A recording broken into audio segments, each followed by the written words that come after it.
In the beginning, God created the heavens and the earth. Science textbooks and popular culture try to refute this, but they can't. Maybe you don't believe that a supernatural being can exist. Maybe you don't know what you believe.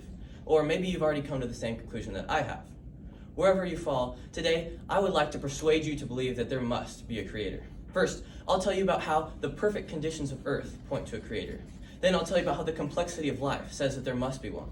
Before I finally tell you about the simple fact that something can't come from nothing. The first and most blatant reason to support the evidence for a creator are the perfect conditions of earth. According to Stuart E. Nevins in his Institute for Creation Research article accessed on November 9, 2023, the two most important factors that determine the conditions of earth are the tilt of the rotational axis of earth and the distance of the earth from the sun.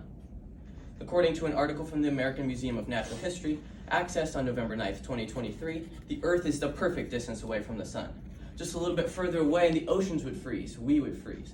Just a little bit closer, the oceans would boil, we would burn up.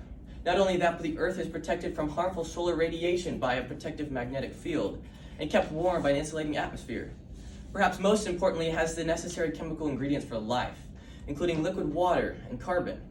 Scientists have tried to find a planet where complex beings such as humans exist, but no planet has been discovered that has a perfect atmosphere or the perfect tilt or the perfect distance from its star as Earth does.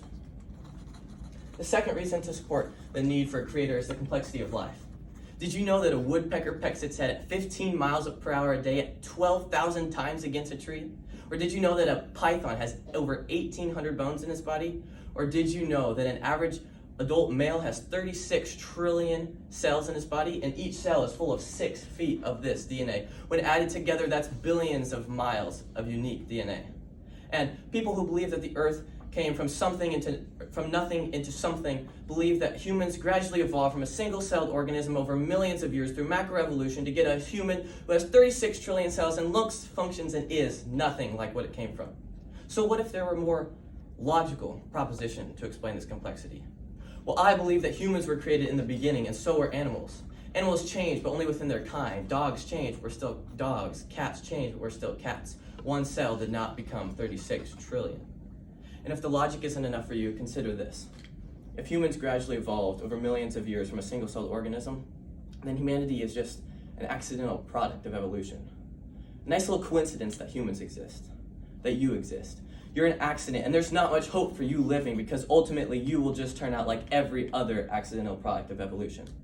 To that I say, you are not an accident. Your DNA is unlike any other creation in the world. You were created on purpose by a creator, and there is hope for you living. The third reason to support the need for a creator is the fact that something can't come from nothing. Take a look at this painting I created. It started out as a blank piece of watercolor paper, and it didn't just voila come into being. I had to think about what I'd paint. I had to start painting, and I had to add in the intricate details and designs.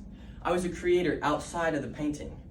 In the same way, the universe didn't just go from nothing into something without the presence of a creator outside of time and space to think up what he would create, to start creating it and to add in the intricate details and designs. A supernatural creator outside of space and time that spoke the earth and the heavens into existence. In his April 27, 2014 Time magazine article, Amir Azil asks, how is it that even the most tiniest particles of matter are so complicated? He then goes on to say that there must be some vast, naughty blueprint, something behind it all. And he says this is why science does not disprove God.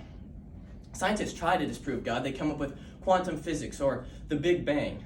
But ultimately, I believe that if you look at the evidence, it takes more faith to not believe than to believe in a God who created everything.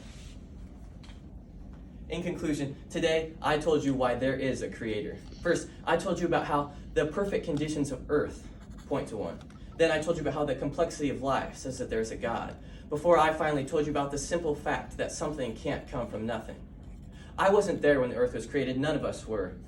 That's why it comes down to a matter of faith and an interpretation of the observable evidence. This is a topic I'm very passionate about and I have researched heavily. And after researching a lot, I have indeed concluded that there must be a God, a creator. For me, it is the only logical conclusion.